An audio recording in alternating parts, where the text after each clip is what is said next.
তার মানে দেখো, মনে করো একটা ঘর, এই ঘরের আমরা দেয়াল পর্যন্ত পড়ছি। এখন আমরা ধীরে ধীরে আজকে পড়বো কি, আমরা ঘরের মধ্যে যাব। তার মানে আমরা একটা কোষের ক্ষেত্রে কোষের প্রাচীর পর্যন্ত পড়ছি, আজকে আমরা কোষের ভিতরে যাব। আচ্ছা, তো আমরা আগেই দেখছিলাম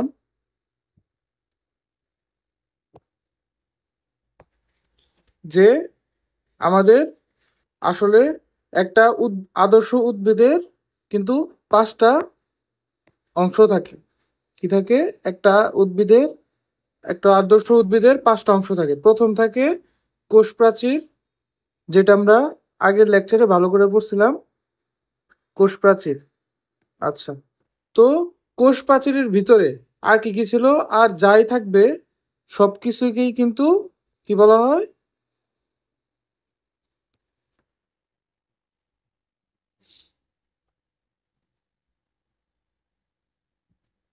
কোষ প্রাচীরের ভিতরে আর যা যা আছে সবকিছুকেই কি বলা হয়? প্রোটোপ্লাস্ট বলা হয়, প্রোটোপ্লাস্ট। তো এখানে আরেকটা জিনিস আমাদের জানতে হবে যে কোনটা হচ্ছে প্রোটোপ্লাস্ট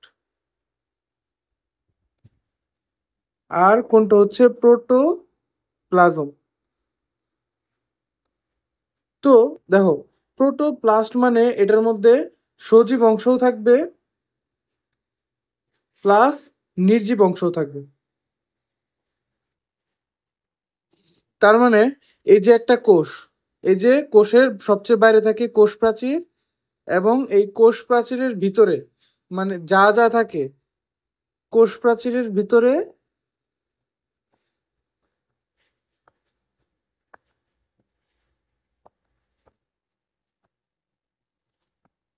সজীব প্লাস নির্জীব যাই থাকে তাই কিন্তু আমাদের প্রোটোপ্লাস্ট, তাই আমাদের প্রোটোপ্লাস্ট। আচ্ছা, কিন্তু আমরা যখন দেখছিলাম আগে যে আমাদের কোষগুলাকে কিভাবে ভাগ করা যায়, দেখো, আমাদের কোষগুলোকে যদি আমরা সজীব পদার্থ আর নির্জীব পদার্থের মধ্যে ভাগ করি, তাহলে একটা নির্জীব তো আমাদের কোষ প্রাচীর, যেটা হচ্ছে কোষের বাইরে থাকতেছে, মানে প্রোটোপ্লাস্টের বাইরে থাকতেছে। আরেকটা ছিল কোষস্থ নির্জীব বস্তু। কোষস্থ নির্জীব বস্তু এগুলা কি ছিল? সঞ্চিত পদার্থ, নিঃসৃত পদার্থ আর বর্জ্য পদার্থ। তো এগুলা কিন্তু আমাদের কোষের ভিতরে থাকতেছে। তো আমরা এখানে যে সজীব আর নির্জীব দুইটা জিনিসকে ভাগ করলাম, সেখানে এই যে নির্জীব পদার্থগুলা এগুলা কিন্তু জড় পদার্থ, আর এই যে আমাদের সজীব পদার্থটা এটাই হচ্ছে আমাদের প্রোটোপ্লাজম। এটা কি? প্রোটোপ্লাজম। তার মানে আমরা বেসিক্যালি প্রোটোপ্লাস্টকে দুই ভাগে ভাগ করতে পারি। একটা হইতেছে সজীব অংশ বা প্রোটোপ্লাজম, আরেকটা হইতেছে নির্জীব বস্তু। নির্জীব নির্জীব বস্তুকে আমরা আবার তিনটা ভাগে ভাগ করতে পারি। সেগুলো হইতেছে সঞ্চিত পদার্থ, নিঃসৃত পদার্থ এবং বর্জ্য পদার্থ। আচ্ছা, তাইলে আমরা প্রোটোপ্লাস্ট আর প্রোটোপ্লাজম কি সেটার মধ্যে পার্থক্য জানলাম। তো পার্থক্যটা কি? দেখো, প্রোটোপ্লাস্ট হইতেছে কোষ প্রাচীরের ভিতরে যা যা আছে সজীব নির্জীব সবগুলো হইতেছে প্রোটোপ্লাস্ট, সজীব প্লাস নির্জীব। আর প্রোটোপ্লাজম হচ্ছে কোষ প্রাচীরের ভিতরে যে সজীব অংশ আছে সেটাকে বলা হয় প্রোটোপ্লাজম। সেটাকে কি বলা হয়? প্রোটোপ্লাজম। আচ্ছা, তো এই দেখো, এই যে পরিবেষ্ট সমুদয় পদার্থকে কি বলা হয়? সব পদার্থকে বলা হয় প্রোটোপ্লাস্ট। আর প্রোটোপ্লাস্টকে আবার দুই ভাগে ভাগ করা হয়েছে, একটা হইতেছে সজীব প্রোটোপ্লাজম, আরেকটা হইতেছে নির্জীব বস্তু বা প্রোটোপ্লাজমীয় উপাদান। আচ্ছা, তো আমরা দেখলাম প্রোটোপ্লাস্ট আর প্রোটোপ্লাজম এই দুইটার মধ্যে পার্থক্য, এবং প্রোটোপ্লাজম কিন্তু প্রোটোপ্লাস্টের আরেকটা অংশ। এখন আমরা পড়বো প্রোটোপ্লাজম কি। আচ্ছা, এই যে কোষের অভ্যন্তরে স্বচ্ছ আঠালো ও জেলির ন্যায় অর্ধতরল কলয়েডাল ধর্মী সজীব পদার্থকে বলা হয় প্রোটোপ্লাজম। এগুলো কিন্তু সিকিউ এর জন্য আসে এবং ইম্পর্টেন্ট, ঠিক আছে?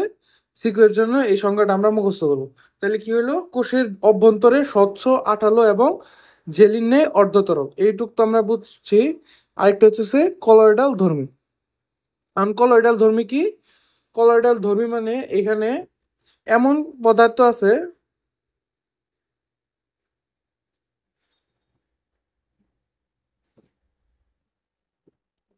আচ্ছা মনে করো এই যে পানি,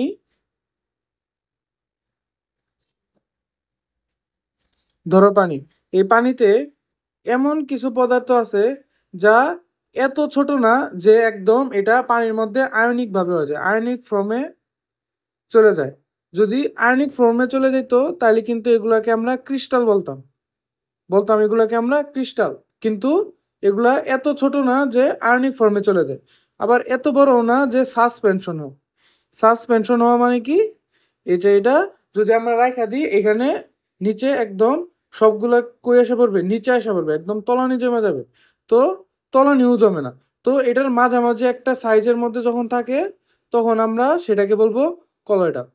তো মনে করো যে ক্রিস্টালও না, ক্রিস্টাল হচ্ছে সবচেয়ে ছোট, তারপরে হচ্ছে কলয়েডাল বাট সাসপেনশন থেকে ছোট। তো ক্রিস্টাল থেকে বড় বাট সাসপেন্ড থেকে ছোট, এরকম মনে করো এই লেভেলের হচ্ছে এই সাইজটা পদার্থের মধ্যে দ্রব্যের, তখন সেটাকে আমরা বলবো কলয়েডাল, বলবো। পরবর্তীতে আমরা ভালো করে কলয়েডাল কি এটা ভালো করে জানবো। আচ্ছা, তো এখান থেকে আমাদের ফার্স্টে দেখতে হবে যে কোন বিজ্ঞানী কত সালে কিভাবে এগুলো আবিষ্কার করছে। তো সর্বপ্রথম দেখতে হবে এই প্রোটোপ্লাজম শব্দটা কি আবিষ্কার করছে বিজ্ঞানী পারকিনজে। পারকিনজে কত সালে? 1840 সালে সর্বপ্রথম এই প্রোটোপ্লাজম আবিষ্কার করেন বিজ্ঞানী পারকিনজে। আচ্ছা আমি বলবো এই যে সালগুলা বা বিজ্ঞানীর নামগুলা, ওগুলা একটা খাতার মধ্যে সবগুলা লিখে রাখতে। একটা খাতার মধ্যে সব বিজ্ঞানীর নাম যদি লিখে রাখি তাহলে কিন্তু আমাদের সুবিধা হবে। আচ্ছা, ধরো আমি যদি তোমাদের এটা কইরা, আচ্ছা দেখো আমরা তাহলে ফার্স্টে কি দেখছিলাম? ফার্স্টে দেখছিলাম হচ্ছে সেল।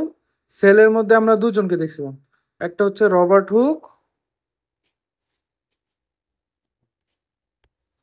আরেকটা হচ্ছে লিওয়েন হুক। বানানটা একটু দেখে নিও। একটা হচ্ছে রবার্ট হুক আর লিওয়েন হুক, ঠিক আছে? তো রবার্ট হুক কি করছিলেন? শুধুমাত্র কোষ প্রাচীরটা আবিষ্কার করছিলেন, কোষ প্রাচীর। এগুলো সহজ, এগুলো আমরা জানি। আর পূর্ণাঙ্গ কোষকে দেখতে পারেন লিওয়েন হুক। তো এটা ছিল। আর ছিল সাইটোলজি, যেটা ইম্পর্টেন্ট। সাইটোলজি জনককে, সাইটোলজির জনক হইতেছে, সাইটোলজির জনক সেই রবার্ট হুক।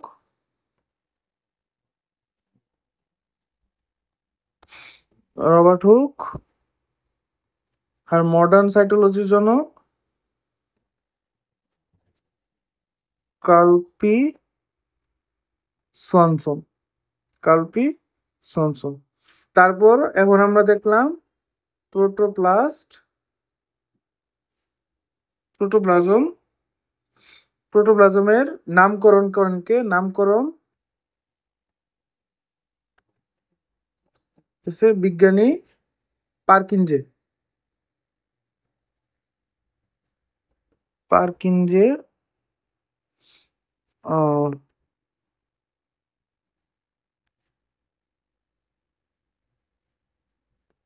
পারকিনজে কত সালে? 1840 সালে। 1840 সালে প্রোটোপ্লাজমের নামকরণকে করণ করেন কে? বিজ্ঞানী পারকিনজে। আচ্ছা, তো আমরা এখন যত বিজ্ঞানী আসবে জাস্ট এক জায়গায় লিখে রাখবো যাতে ইজিলি রিভিশন দেওয়া যায়।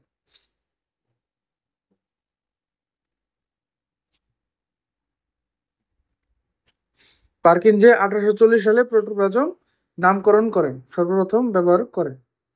আরেকটা বিজ্ঞানী আমাদের দেখতে হবে, সেটা হচ্ছে হাক্সলে। বিজ্ঞানী হাক্সলে। হাক্সলে কি করছিল? বলছিল প্রোটোপ্লাজম জীবনের ভৌত ভিত্তি। আচ্ছা, এটা আমাদের দেখতে হবে। দেখো প্রোটোপ্লাজম হচ্ছে কোষের ভিতরে সকল সজীব অংশকে একত্রে বলা হয় প্রোটোপ্লাজম। তো আমরা দেখছিলাম না যে যখন আমরা জাইলেম ফ্লুয়েম পড়বো তখন দেখবা কিছু কিছু কোষ হচ্ছে জীবিত, আবার কিছু কিছু কিছু কিছু কোষ হচ্ছে মৃত। তো এটা আমরা বুঝবো কিভাবে যে কোনটা জীবিত কোনটা মৃত? আচ্ছা, যেসব কোষে প্রোটোপ্লাজম থাকবে সেগুলো হবে জীবিত, আর যেসব কোষে প্রোটোপ্লাজম থাকবে না সেগুলো হবে মৃত, সেগুলো হবে মৃত। এই জন্যই আমরা কি করব, এটাকে বলবো আমরা প্রোটোপ্লাজমকে বলবো জীবনের ভৌত ভিত্তি, জীবনের ভৌত ভিত্তি। তাহলে এটা যদি আমরা দেখি,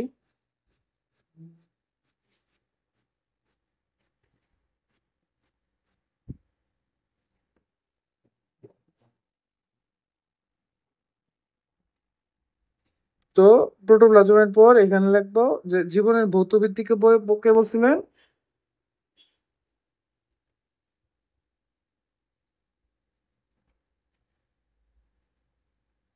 জীবনের ভৌত ভিত্তি বলছিল হাক্সলে, হাক্সলে। আচ্ছা,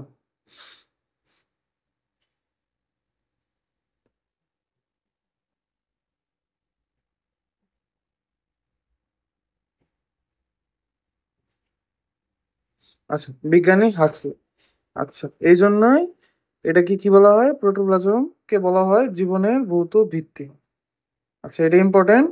এটা কিন্তু CQ2 এর জন্য আসতে পারে যে প্রোটোপ্লাজমকে কেন জীবনের ভৌত ভিত্তি বলা হয়।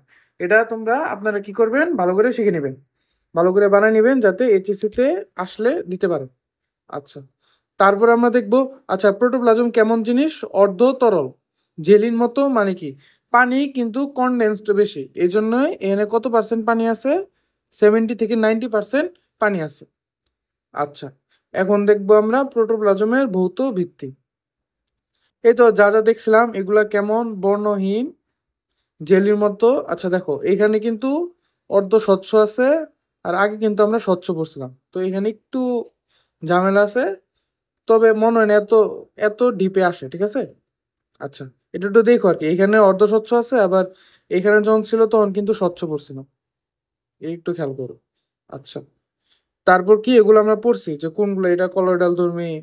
তারপর এগুলা কি করতে পারে, এটা জেলি থেকে তরলে আবার তরল থেকে জেলিতে পরিবর্তিত হইতে পারে। আচ্ছা, আপেক্ষিক গুরুত্ব পানির চেয়ে বেশি, কারণ কি এটা জেলির মতো, একবারে পানি না। আচ্ছা, আর এটার মধ্যে যেহেতু কলয়েডাল ধর্মী আছে, কলয়েড পদার্থ আছে, এই জন্য এরা কি করতে পারে, এরা প্রোটোপ্লাজম কি করতে পারে, জমাট বাঁধতে পারে। এটা একটু রিডিং করে নিবা, রিডিং করে নিবা। আচ্ছা, রাসায়নিক ভিত্তিটাও সেম, এত ইম্পর্টেন্ট না, তাও একটু রিডিং করে নিয়েন। আচ্ছা, এখন যেটা হচ্ছে ইম্পর্টেন্ট সবচেয়ে হচ্ছে, আচ্ছা এটা একটু দেখেন, প্রোটোপ্লাজমের জৈবিক বৈশিষ্ট্যই জীবের বৈশিষ্ট্য। আচ্ছা, এখন ইম্পর্টেন্ট যেটা হচ্ছে সেটা হচ্ছে প্রোটোপ্লাজমের চলন, প্রোটোপ্লাজমের চলন। তো দেখেন, প্রোটোপ্লাজম হচ্ছে একটা তরল পদার্থ, যেহেতু এটা একটা তরল পদার্থ সেহেতু পানি কি করে, কোনো না কোনো দিকে মুভ করে, ঠিক আছে, কোনো না কোনো দিকে মুভ করে, স্থির থাকে না। মানে যদি ফ্ল্যাট থাকে তখন হয়তো বা স্থির থাকে, বা স্থিরই থাকে না। দেখো, পানি কি করে, সবসময় মুভ করে। তো এটা যেহেতু এর কিছু অংশ পানি তরল, এই জন্য এটা কি করবে, সবসময় চলন বা মুভ করবে। আচ্ছা, তো আচ্ছা, তো এই জন্য আমাদের দেখতে হবে এই যে চলনকে আবার কয়েক ভাগে ভাগ করা গেছে।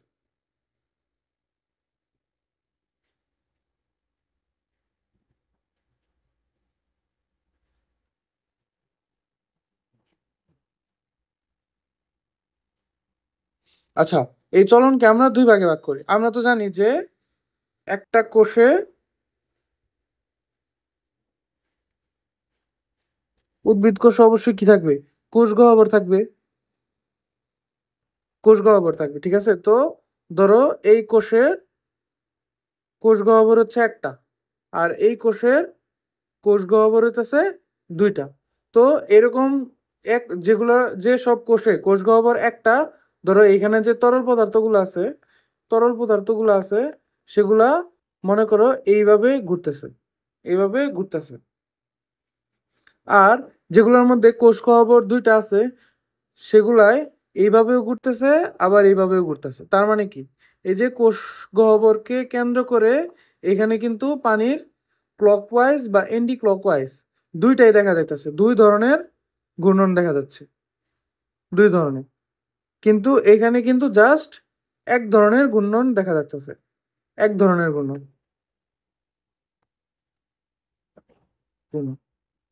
ঠিক আছে, তো এটাকে বলা হয়, এটাকে বলা হয় বহুমুখী চলন, বহুমুখী চলন। আর এটাকে বলা হয় একমুখী চলন, এক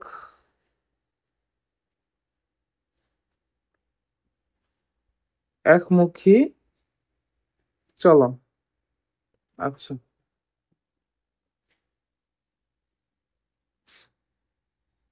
এই যে দেখো, তো একমুখী চলন, বহুমুখী চলন। আর এই যে ঘোরা বা আবর্তন করা, সেটার নাম কিন্তু cyclosis. Very very important, very very important. কারণ আমরা পরবর্তীতে যখন কোষ ঝিল্লির আবর্তন দেখব, তখন কিন্তু আমাদের কনফিউজড হয়ে যেতে পারি আমরা এই প্রোটোপ্লাজমের চলনের সাথে কোষ ঝিল্লির চলনের সাথে।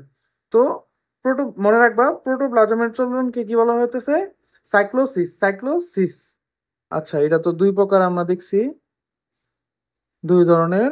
একটা হইতেছে একমুখী চলন, একমুখী চলন, আর একটা হইতেছে বহুমুখী চলন। তো এটা একটি গহ্বরকে কেন্দ্র করে ঘুরে, আর এটা হলো কতগুলো গহ্বরকে কেন্দ্র করে অনিয়মিতভাবে ঘুরে।